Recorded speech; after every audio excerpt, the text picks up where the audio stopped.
একদিন শীতের সন্ধ্যায় নলিনী দিদি এসে পিসিমা দুঃখের সঙ্গে কাঁদো কাঁদো স্বরে জানালেন যে তিনি ময়লা ছুঁয়ে ফেলেছেন।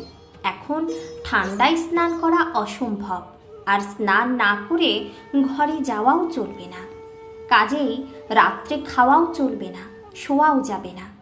ঠান্ডায় বারান্দায় বসে রাত কাটাতে হবে। মা তাকে অনেকবার বোঝালেন, গঙ্গা জল স্পর্শ করে বা কাপড় ছেড়ে হাত পা ধুয়ে নিলেই হবে। কিন্তু নলিনী দিদি তা মানলেন না। দুঃখে অভিমানে নিজের ঘরের বারান্দায় বসে রইলেন, যেন মায়েরই সকল দোষ। রাত হলো, উঠলেন না, সেইভাবেই বসে আছেন আর দুঃখ করে করে চোখের জল ফেলছেন।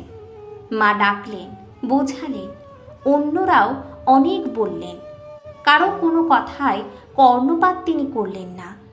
সকলে খেয়ে শুতে গেল এবং নলিনী দিদির প্রতি বিরক্ত হয়ে মাকে অনুনয় বিনয় করে বলে গেল তিনি যেন নলিনীর জন্য আর কষ্ট না করেন, তাকে সাধ্য সাধনা না করেন।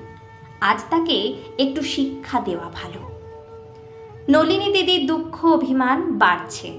এবার থেকে থেকে উচ্চ স্বরে কান্না আর বিলাপ আরম্ভ করল। সংসারে কেউ দেখবার নেই, স্বামীর ঘরে স্থান হলো না, বাপের ঘরে এলাম।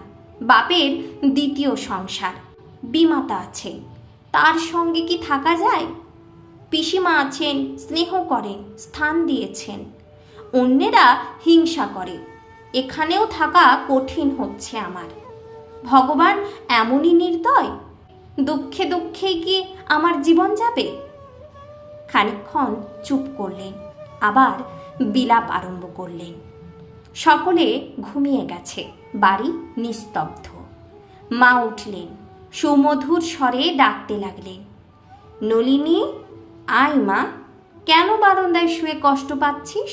হাত পা ধুয়ে নে, খেয়ে ঘরে শুবি চল।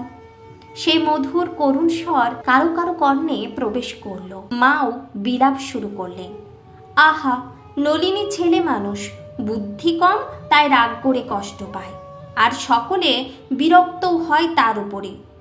মা বারংবার আফসোস করছেন, নলিনীর বুদ্ধি কম, তাই রাগ করে কষ্ট পায়। মা নলিনী দিদির কাছে এলেন, কাকুতি মিনতি করে বোঝালেন, শান্ত করলেন। নলিনী দিদির দুঃখ দূর হলো। তিনি কাপড় ছেড়ে খেয়ে ঘরে গিয়ে শুলেন। মার চিত্ত ও প্রসন্ন হলো। এইরূপ